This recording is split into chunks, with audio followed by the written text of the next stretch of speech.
कोल्हापूर जिल्हा शल्यचिकित्सक कार्यालयात वैद्यकीय बिलं मंजुरीसाठी मोठ्या प्रमाणात आर्थिक व्यवहार होत असल्याची माहिती शिवसेना ठाकरे गटाच्या शिष्टमंडळाला मिळाली होती. त्यामुळे शिवसेना ठाकरे गटाचे उपनेते संजय पवार आणि सहसंपर्कप्रमुख विजय देवणे यांच्यासह शिष्टमंडळानं 8 डिसेंबरला कोल्हापूर जिल्हा शल्यचिकित्सक कार्यालयात अचानक भेट दिली.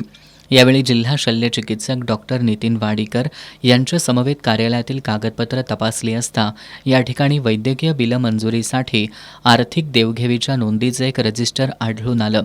हा सर्व प्रकार सुरू असताना कार्यालयातील कर्मचारी शशिकांत कारंडे तिथून पळून गेले होते.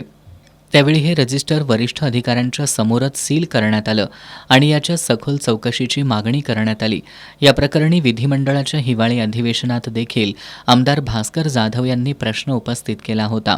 आरोग्य विभागानं याची गांभीर्यानं दखल घेऊन या प्रकरणी सखोल चौकशी करण्यासाठी आरोग्य उपसंचालक दिलीप माने, सहाय्यक संचालक डॉक्टर संजय रणवीर आणि दीपक वरक यांची त्रिसदस्यीय चौकशी समिती नेमली होती.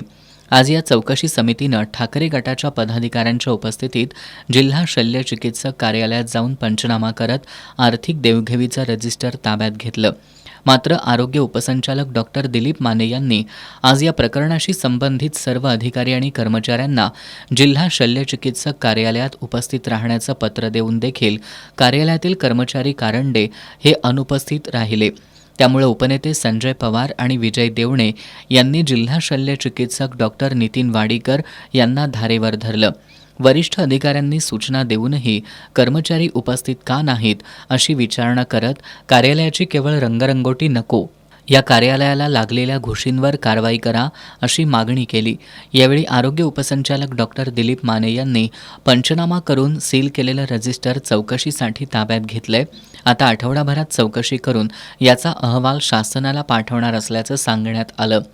शिवसेना उपनेते संजय पवार यांनी चौकशी समितीनं या प्रकरणाची सखोल चौकशी करून दूध का दूध आणि पाणी का पाणी करावं आणि दोषींवर फौजदारी स्वरूपाच्या तक्रारी दाखल करत त्यांना सेवेतून बडतर्फ करावं अशी मागणी केली.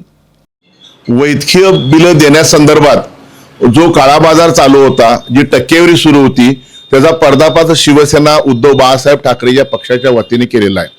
आज एक समिती नेमली, त्या समितीचे अध्यक्ष म्हणून डीडी आपले म्हणजे उपसंचालक आमचे माने साहेबांनी नेमले, त्यांच्या बरोबर एक 4 जबाबदार अधिकारी नेमलेले आहेत. आम्ही जी फाईल सील केली होती, ज्याला लाल डायरी म्हणतो आपण, त्या लाल डायरीमध्ये काय आहे तर लाल डायरीमध्ये हिशोबाची वही आहे. रोजचा हिशोब, किती पैसे दिले आतापर्यंत बिलं, आणि त्या बिलामध्ये टक्केवारी किती जमली, आणि त्या टक्केवारीतले पैसे कुणा मॅडमला दिले, कुठल्या सरांना दिले, आणि हिशोब पूर्ण अशा पद्धतीने फाईल होती. ती फाईल आम्ही सील केली होती. ती फाईल त्यांनी आमच्या सगळ्यांसमोर ओपन केलेली आहे, पंचनामा केलेला आहे. आम्हाला आश्वासन दिलंय की ह्यात कुठल्याही परिस्थितीमध्ये पारदर्शकपणे आमची चौकशी केली जाईल आणि दोषींवर कारवाई केली जाईल. जर केली नाहीच तर भविष्यामध्ये पुन्हा आम्हाला यांच्या विरोधात दाद मागायला लागेल. परंतु एकदाच दूध का दूध आणि पाणी का पाणी केलं पाहिजे. जे चोर आहेत त्या चोरांना शिक्षा झालीच पाहिजे.